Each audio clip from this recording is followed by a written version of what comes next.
Hi guys! Welcome back to my channel! This is MidethSupocado and today we're gonna make basil pork with fried egg. At ito yung mga ingredients na ating gagamitin. Okay, let's get started!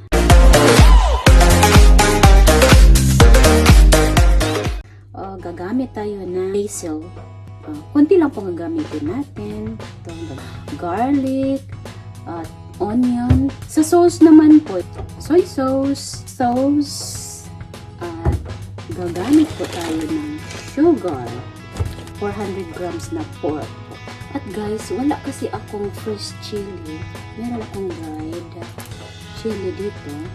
Ito na lang gagamitin natin. Pwede na ito. Basta may maanghang sila. Tanggalin lang po natin ng yung buto po, tatanggalin. Hindi kasi ako mahilig sa maanghang. So, ngayon, tatanggalin natin yung buto. Pag may fresh po kayo na chili, yun po ang the best. Gusto nyo maanghang, nasa sa inyo po yun.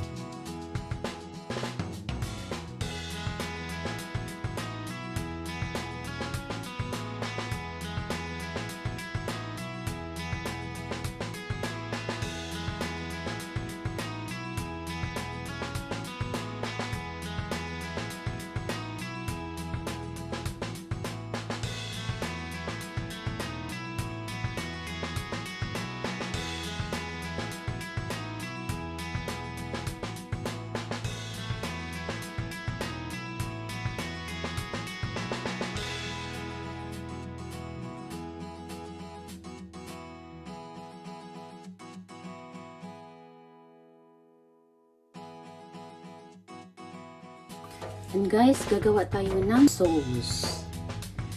Okay.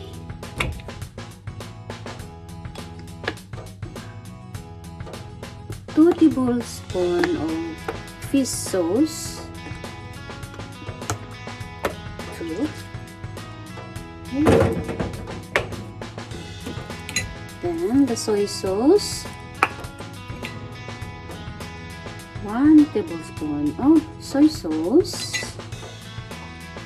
And 1 tablespoon of sugar. At i-mix lang po natin.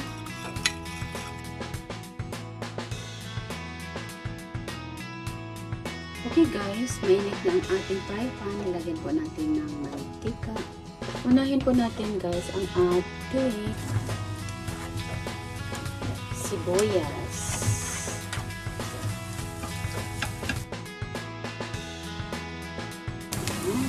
The garlic and the pork.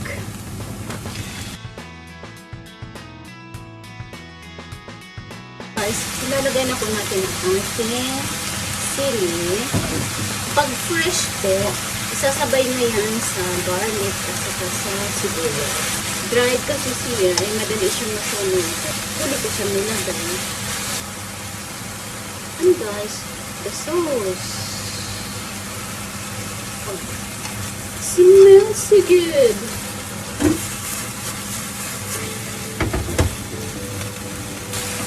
And guys, okay na po siya.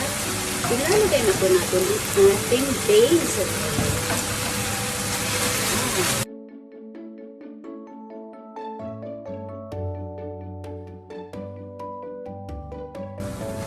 And I'm done. Wow, super yummy. Wow, got it.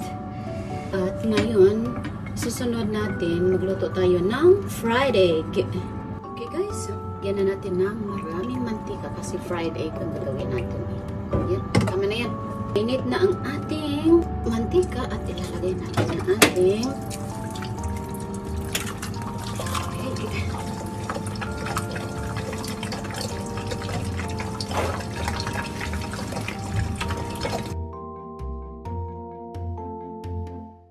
a little bit of salt.